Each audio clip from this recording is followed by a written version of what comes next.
Okay so hello everyone. Education hub ये एक YouTube channel जो हमने स्टार्ट किया और मुझे बहुत सारे टॉपिक्स डिस्कस करने वाले हैं। बट उससे पहले उम्मीद है कि ये पेंडेमिक सिचुएशन में आप लोग ठीक हो गए, अपना ख्याल रख लोगे, स्टे होम और स्टे सेफ वाली जो टैगलाइन सरकार ने दे के रखी है उसको फॉलो करो।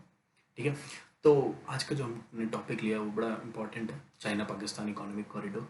जो सी पैक है वो अभी आज के डेट में नहीं, वो शुरू से 2012-13 जब स्टार्ट हुआ था तब से लेकर अभी तक it had been one of the most controversial project throughout the world, खास करके बहुत सारे देशों के लिए, खास करके यूएस के लिए, इंडिया के लिए। ये जो है बहुत एक इरिटेटिंग टाइप सिचुएशन रहा, तो हम कोशिश करेंगे इसको डिबेट करने की, इसके बारे में थोड़ा जानने की। ठीक है, तो स्टार्ट करते हैं। इसका बैकग्राउंड सबसे पहले क्या है। सबसे पहले 2002 में जो चाइना गवर्नमेंट है उन्होंने कोशिश की जो ग्वादर का जो पोर्ट है जो बलूचिस्तान में पड़ता है उसको डेवलप करने की। ठीक है, उन्होंने डेवलप किया। 2002 से लेकर 2006 तक ये प्रोजेक्ट चला और 2006 में ये प्रोजेक्ट कंप्लीट हो गया और सरकार ने खत्म कर दिया। ठीक है, अब इसको और फर्दर बात थी बढ़ाने की, जो सरकार बढ़ाती, लेकिन दो रीजंस थे जिनके कारण ये हो नहीं पाया। पहला, परवेज मुशर्रफ का फॉल डाउन। परवेज मुशर्रफ जो अपना रूल कर रहे थे उनका अपना सडनली फॉल डाउन हुआ, वो चले गए और अब तो कम्प्लीटली ही चले गए। और उसके बाद दूसरा और सबसे बड़ा रीज़न था जो कन्फ्लिक्ट था पाकिस्तान स्टेट एंड पाकिस्तान का पूरा एज ए कंट्री। और दूसरे नंबर पर तालिबान मिलिटेंट्स हो गए या बलूच लिबरेशन आर्मी हो गई। ये जो है बड़ा कन्फ्लिक्ट था जिसके कारण ये चीज़ें बन नहीं रही थी और अपना प्रॉब्लम्स वगैरह आ रहे थे और इन्वेस्टमेंट्स फर्दर हो नहीं रहा था। फिर अब हुआ क्या कि 2012 में जो पाकिस्तान के जो प्रेसिडेंट थे वो थे आसिफ अली जरदारी। उन्होंने जो है वो मीट किए जो चाइना के प्रीमियर थे ली केकियांग से, और उन्होंने एक एमओयू एंटर किया, MOU for cooperation on long term plan on this CPEC पे जो लंबे समय के हमारे प्लान है उनमें हम कॉपरेट करेंगे। और उसके लिए एक मेमोरेंडम ऑफ अंडरस्टैंडिंग जो है सॉरी इंटर हुआ। ठीक है, और उन्होंने इंटर किया। फिर 2013 अगले साल पाकिस्तान के जो नए प्रेसिडेंट थे ममनून हुसैन, उन्होंने भी इस चीज़ को आगे बढ़ाने की कोशिश की और फाइनली जो 2014 है उसमें नवाज शरीफ जो पाकिस्तान के प्रधानमंत्री थे और जो चाइना के प्रीमियर थे ली केकियांग, उन्होंने एक एट लास्ट $45.6 बिलियन का एक जो इन्वेस्टमेंट प्रोजेक्ट था सी पैक के नाम से, उसको एंटर किया और वो स्टार्ट। ठीक है, अब आते हैं, ये तो हो गया थोड़ा बहुत बैकग्राउंड। अब आते हैं इसका रूट क्या है। जो रूट है वो कुछ ऐसा है कि ये स्टार्ट होता है बलूचिस्तान जो पाकिस्तान का हिस्सा है, उस पोर्ट ग्वादर पोर्ट से, और उसके बाद ये एंड होता है चाइना का कशगार में जो कि उनका शिंगजियांग प्रोविंस पड़ता है। इसको थोड़ा और समझते हैं। जो चाइना का जो शिंगजियांग प्रोविंस है उसमें तीन चार जो है वो इंपॉर्टेंट फीचर्स है। पहला तो वो मुस्लिम मेजोरिटी स्टेट है।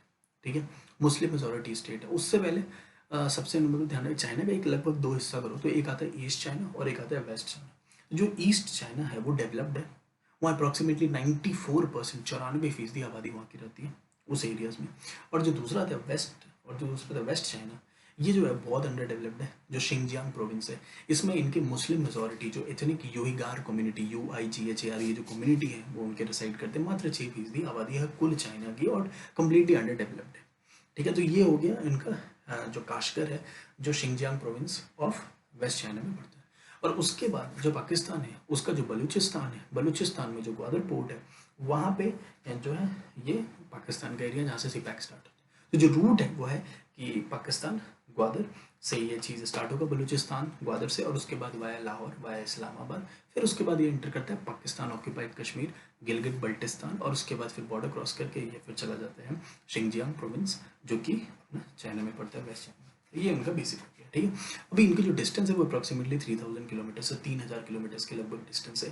जो रोड्स हैं सिर्फ रोड्स नहीं है क्योंकि पहाड़ी इलाका है, तो इसमें इनको टनल्स भी बनानी पड़ेंगे। इनको जो माउंटेन्स है उनको हटा के फिर उनके बीच में इनको जो है गैप्स बना के टनल्स बनाने पड़ेंगे। इसमें रेलवे प्रोजेक्ट भी है जिसका एक बड़ा इंपॉर्टेंट जो रोल है पूरे चीज़ को कनेक्ट करने का। ठीक है, फिर उसके बाद है अब तीसरे नंबर पर, और सबसे इंपॉर्टेंट चीज़ आता है कि ये चीज़ चाइना के लिए इतनी इंपॉर्टेंट है क्यों है कि $45.6 बिलियन का इन्वेस्टमेंट यहाँ पे हो रहा है। तो देखो उसका सबसे बड़ा रीज़न जो है वो है ये साउथ चाइना सी का जो डिस्प्यूट। अगर आप मैप उठा के देखो तो साउथ चाइना सी जो है वो वहाँ पे बहुत सारे कंट्रीज है जो अपना क्लेम कर रहे हैं, जिसमें जापान भी अपना क्लेम कर रहे हैं, जिसमें ताइवान भी अपना क्लेम कर रहे हैं, उसमें फिलीपींस भी अपना क्लेम कर रहे हैं, उसमें चाइना तो अपना क्लेम कर ही रहा है। वो बोल ही रहा है कि मैं तो साउथ चाइना नाम ही है तो ये तो जो है मेरा ही हो गया। उसमें एक 9 डैश लाइन है, उसका भी एक चाइना जो है अपना एक दावा देता है 9 डैश लाइन को बोल के।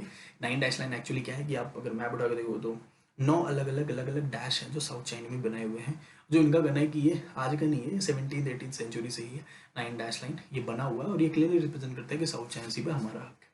और ताइवान, फिलीपींस, जापान है, ये भी अपना अच्छा खासा बताते हैं कि हमारा भी अच्छा खासा वर्चुअस है और हम इन एरियाज को छोड़ेंगे। इवन ताइवान और बहुत सारे फिलीपींस वगैरह ने अपनी मिलिट्री भी बहुत जगह भेज दी, और जिसमें यूएस ने, यूनाइटेड स्टेट्स ऑफ अमेरिका ने अच्छा खासा अपना असिस्टेंस दिया, टेक्नोलॉजी वाइज अपना असिस्टेंस दिया इन कंट्रीज़ को, ताइवान, फिलीपींस को, कि आप वहाँ पे मिलिट्री अपनी स्टेबलाइज करो, हम आपको सपोर्ट देंगे। तो ये चाइना के लिए बड़ी मुश्किल हो रही थी। उनको चाहिए था कि हम इतनी बड़ी देश हैं, 135-140 करोड़ की आबादी है, तो भाई साहब हमारा कंट्रोल होना चाहिए पूरे साउथ चाइना पे, क्योंकि ये रूट है जिसके थ्रू मिडिल ईस्ट के थ्रू जितनी भी ऑयल इंपोर्ट होता है, या जितना भी ट्रेड होता है चाइना का इंपोर्ट ऑयल का, और उससे भी इंपॉर्टेंट एक्सपोर्ट उन सामानों का जो चाइना बनाती है, उन जो है वो इन एरियाज के थ्रू होता है। अब यहाँ पे अलग अलग देश अपनी जो है अपना दावा पेश कर रहे, उनके लिए परेशानी होगी। अब उनको चाहिए एक ऑल्टरनेटिव रूट, और ऑल्टरनेटिव रूट वाया पाकिस्तान को और बेटर हो ही नहीं सकता था, बिकॉज चाइना का एक बाई डिफ़ॉल्ट एक जो है वो रिवॉल्ट है या अपना प्रॉब्लम्स है इंडिया के साथ शुरू से।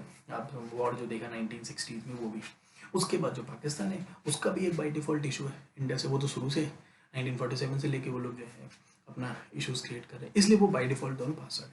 ठीक, अब उन्होंने एक रूट क्रिएट किया जो एक लैंड और सी रूट है, जो ग्वादर से लेके कश्गार तक जो उनका लैंड रूट है, और ग्वादर से पहले जो है जो ये अपना जो भी सामान आएगा वो इनका अपना सी रूट्स होगा। ठीक है, तो ये स्ट्रैटेजिकली चाइना के लिए बहुत इंपॉर्टेंट चीज़ बन जाता है, क्योंकि उनको एक ऑल्टरनेटिव रूट मिल जाता है अपने इंपोर्ट ऑफ ऑयल का और अपने एक्सपोर्ट ऑफ गुड्स का। रूट उनका बहुत छोटा है, अगर आप मैप उठा के देखो तो मिडिल ईस्ट से पाकिस्तान ये बहुत नज़दीक पड़ता है, लेकिन वो अगर वो साउथ चाइना थे तो पूरा जो इंडिया है, इंडिया के ऐसे नीचे से उनको फिर जो है जाना पड़ेगा, which is obviously long route for them. ठीक है, तो वो उनके लिए रूट थोड़ा स्मॉल पड़ता है, इसलिए उन्होंने उस रूट को चुनना जो है बेहतर समझा। ठीक है, तो ये हो गया ओवरऑल कि चाइना के लिए क्यों इंपॉर्टेंट है, स्ट्रैटेजिकली क्यों इंपॉर्टेंट है, तो एक ये पर्पस। दूसरा, उनको एक इन इंडिया को टैकल करने के लिए उनको एक जगह भी चाहिए, तो ऑब्वियसली डायरेक्टली वो टैकल करने से थोड़ा डरते हैं, हालांकि अब तो वो भी हो ही रहा है, लेकिन फिर भी तो वो यूज़ करते हैं पाकिस्तान को एक ऑन बोर्ड के रूप में। ठीक है, तो ये बेसिक्स हो गई कि क्या जो है क्या रीज़न है चाइना को इसको डेवलप करने का। अब आते हैं कि प्रॉब्लम्स इसमें क्या क्या राइज हो रही है। सबसे बड़ा प्रॉब्लम जो अराइज हो रहा है चाइना के लिए और पाकिस्तान के लिए भी, वो है जो कन्फ्लिक्ट है, डिस्प्यूट है पाकिस्तान स्टेट और ये तालिबान मिलिटेंट्स में या बलूचिस्तान लिबरेशन आर्मी में। ये बड़ी प्रॉब्लम्स क्रिएट कर रही है और इनकी डिमांड बहुत जेन्युइन में। इनका कहना है कि यार हमारा एरिया है, अब बलूचिस्तान का अगर आप देखोगे जानोगे तो वो एक ऐसा एरिया जो रिच है अपने माइनिंग्स में। माइनिंग्स मतलब चाहे वो क्या कहते हैं आपको ऑयल हो गया या गैस हो गया या गोल्ड हो गया या कॉपर हो गया, सीओ, वो उसमें बहुत ज़्यादा जो है वो रिच है, लेकिन कभी उनको पूरा उसका वर्थ मिला नहीं। पूरा पाकिस्तान का 44% जो लैंड एरिया है, ज़मीन है, वो उस एरियाज में पड़ता है, लेकिन उनकी अगर पोर्शन देखोगे हर चीज़ में तो वो बहुत कम है, ना मात्र के बराबर। पूरा जो कंट्रोल है वो पाकिस्तान का जो पंजाब का एरिया है वहीं के लोगों ने अपना हर चीज़ बना के रखा है, वहीं अपना हर चीज़ है, चाहे वो ट्रेड हो चाहे वो बिजनेस हो। इन एरियाज़ को उन्होंने एकदम बैकवर्ड का बैकवर्ड ही रहने दिया, कभी इनको डेवलप नहीं किया। इसलिए बलूचिस्तान लिबरेशन आर्मी के जो लोग हैं वो अपना फेयर शेयर डिमांड करते हैं, जो पाकिस्तानी आर्मी ने बहुत सालों से उनके ऊपर एट्रोसाइट्स किए, उसके लिए वो और ज़्यादा जो है वो गुस्से में है। इसलिए वो विरोध करते हैं कि चाइना पाकिस्तान इकोनॉमिक कॉरिडोर नहीं होना चाहिए। स्टार्टिंग में उन्होंने अपना हिस्सा मांगा था, जो बलूचिस्तान लिबरेशन आर्मी है या जो मिलिटेंट्स है, उन्होंने बोला कि हमें अपना फेयर पोर्शन चाहिए, हमें अपना फेयर शेयर चाहिए इस चाइना पाकिस्तान इकोनॉमिक कॉरिडोर में, जो ऑब्वियसली चाइनीज़ गवर्नमेंट और उससे ज़्यादा जो पाकिस्तान की गवर्नमेंट है उन्होंने डिनाई कर दिया दैट इन एनी केस हम आपको ये सब चीज़ प्रोवाइड नहीं करेंगे, फेयर शेयर हम उस पर नहीं देंगे, इसमें सिर्फ चाइनीज़ गवर्नमेंट और पाकिस्तान गवर्नमेंट को हिस्सा होगा। तो इसलिए वो लोग बड़े भड़क गए, इसलिए वो हमेशा प्रॉब्लम्स क्रिएट करते हैं।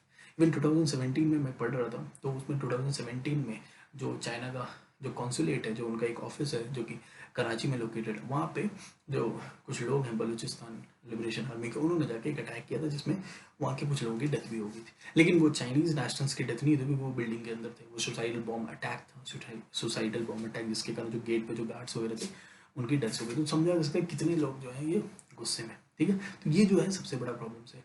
दूसरा उनके लिए जो सबसे बड़ी प्रॉब्लम्स जो राइज हो रही है ऑब्वियसली करप्शन इशू, जो भ्रष्टाचार है उसने तो भाई साहब हमारे खुद के देश की जो है वो नुकसान करके रखा, तो पाकिस्तान को तो और बुरा हाल है। अब भ्रष्टाचार उसमें इतना ज़्यादा है, इतना करप्शन है कि इसका बहुत बड़ा हिस्सा जो है वो पाकिस्तान के खुद के ऑफिशियल्स खा जाते हैं, जो उनको पैसा मिलता है। तो इसलिए चाइना ने इवन 2 साल पहले ऐसी स्थिति हो गई थी जब चाइना ने बोला था कि अगर हम जो है टेम्पोररीली इस फंड को जो हम आपको फंडिंग दे रहे हैं वो हम इसको बंद कर देंगे। उन्होंने टोटली स्टॉल कर दिया था उसको, लेकिन बाद में वो चालू हुआ, ठीक है, तो वो करना पड़ा उनको। लेकिन करप्शन का एक बहुत बड़ा इशू जो है ये चाइना पाकिस्तान में जो है शुरू से है, और इसका इम्पैक्ट इन एरियाज़ पे भी दिख रहा है। तो 2 रीज़न्स है जिसके कारण उनको जो है प्रॉब्लम्स चाइना को यहाँ पे फेस करनी पड़ी, ठीक है। और भी प्रॉब्लम्स है बट ठीक है, let's not go into that उतना डीप नहीं। तो अब आते हैं पाकिस्तान के लिए। पाकिस्तान के लिए जो सबसे बड़ी प्रॉब्लम है वो है लोन का अमाउंट, जो कर्ज उन्होंने लेके रखा है, नो डाउट बहुत ज़्यादा है, $45.6 बिलियन है, जिसमें कि लगभग 20% यानी अप्रॉक्सीमेटली $9 बिलियन जो है वो उनका लोन के फॉर्म में है, और बाकी जो अमाउंट है वो ज्वाइंट वेंचर्स के फॉर्म में। अब तो कुछ ज्वाइंट वेंचर्स है, हालांकि उसमें चाइना का भी हिस्सा लगेगा बट ठीक है, लेकिन जो लोन है वो बड़ा, क्योंकि चाइना अगर पाकिस्तान की देखो तो पाकिस्तान की जो टोटल इकोनॉमी है उसका अप्रॉक्सीमेटली 90% से ज़्यादा जो उनकी अर्थव्यवस्था है वो कहीं ना कहीं अपने कर्ज में डूबी पड़ी, ठीक है। उनका GDP का 90% से ज़्यादा जो अमाउंट है उन्होंने कर्ज अपना लेके रखा है। तो उस केस में ये $9 बिलियन उनके ऊपर और प्रॉब्लम्स क्रिएट करते हैं, उनकी स्थिति है और बेकार करता है, और ऑब्वियसली ये जो है और सिचुएशन खराब ही करेगा। इवन करंट जो पेंडेमिक चल रहा है कोरोना वायरस का, इसमें पाकिस्तान के जो प्रधानमंत्री हैं इमरान खान, उन्होंने कुछ दिन पहले उन्होंने बोला था कि जितने भी डेवलपिंग कंट्रीज़ हैं उनको एक डेट रिलीफ मिलना चाहिए उन सभी लोन से जो इंटरनेशनल पटल पे, अंतर्राष्ट्रीय पटल पे जितने भी ऑर्गेनाइजेशन है, चाहे IMF हैं, चाहे फिर अलग अलग एजेंसीज़ हैं, एशियन डेवलपमेंट बैंक है, वर्ल्ड बैंक है, इन्होंने जो फंडिंग करके रखी है पाकिस्तान को, उसमें एक डेट रिलीफ मिलना चाहिए। नहीं तो इस पेंडेमिक में हम वैसे भी कोरोना से जा रहे हैं, गरीबी भुखमरी से वैसे भी जाएंगे, और अगर वो लोन का अमाउंट खर्च नहीं हुआ तो हम अपनी लोगों को देखने से पहले वो अमाउंट पे करेंगे जो हमारे लिए और प्रॉब्लम्स क्रिएट होगा। उन्होंने क्लियरली वो डेट रिलीफ की बात की थी अभी कुछ दिन पहले उन्होंने जब प्रेस कॉन्फ्रेंस किया था, तो उनकी हालत जो है वो बहुत बेकार। तो ये लोन का अमाउंट है वो पाकिस्तान के लिए बड़ी प्रॉब्लम जो है वो क्रिएट कर रहा है, और आने वाले टाइम में और भी क्रिएट करेगा। तो ये पाकिस्तान के लिए सबसे बड़ी इशू है। और भी इशू जैसे मैंने बताया, पाकिस्तान मिलिटेंट्स और पाकिस्तानी स्टेट और जो वहाँ तालिबान है उनके बीच में जो फाइट है वो भी एक प्रॉब्लम्स उनके लिए भी है। वो तो टोटल चाइनीज़ के पर्सपेक्टिव से है कि हमारा इन्वेस्टमेंट जा रहा है, और इनके पर्सपेक्टिव से, ठीक है। अब आते हैं एक और लास्ट प्रॉब्लम है, जो सबसे बड़ी प्रॉब्लम है वो है जो चाइना का जो हिस्सा है सिंगजियांग प्रोविंस, उसमें जो एथनिक कम्युनिटी मुस्लिम मेजोरिटी रहती है, यूईगार मुस्लिम्स। चाइना को एक हमेशा डर रहता है कि अगर हमने कुछ भी उल्टा सीधा किया, कुछ भी गलत हुआ, तो भाई साहब यहाँ के जो बलूचिस्तान लिबरेशन आर्मी के लोग हैं, वो जो पाकिस्तान ऑक्यूपाइड कश्मीर के जो कोशिश करते हैं लोग कि हम इसको, इस एरियाज़ को इंडिपेंडेंट बनाएं, उसके लोग, और जो यूईगार मुस्लिम्स हैं, क्योंकि वो एरियाज़ अंडर डेवलप्ड है और वहाँ पे बहुत सारे रेस्ट्रिक्शंस भी चाइना ने लगा के रखे हैं वहाँ की इस्लामिक कम्युनिटीज़ पे, तो उनको हमेशा डर रहता है कि भाई ये लोग जो मिल के आपस में अगर उन्होंने कुछ प्रॉब्लम्स क्रिएट किया, तो पाकिस्तान में जो प्रॉब्लम्स चल रही है वो तो चल ही रही है, ऐसा ना हो जाए कि हमारा जो चाइना है उधर भी प्रॉब्लम्स क्रिएट हो जाए। तो इनको ये बड़ा डर रहता है, जो इनके लिए बड़ी प्रॉब्लम्स की बात है, ठीक है। तो अब आते हैं इंडिया के लिए क्या है, what is for India in this particular project. इस पर्टिकुलर प्रोजेक्ट में सीपैक है, इंडिया के लिए क्या है, क्या नुकसान है, और इंडिया इसको कैसे टैकल करे।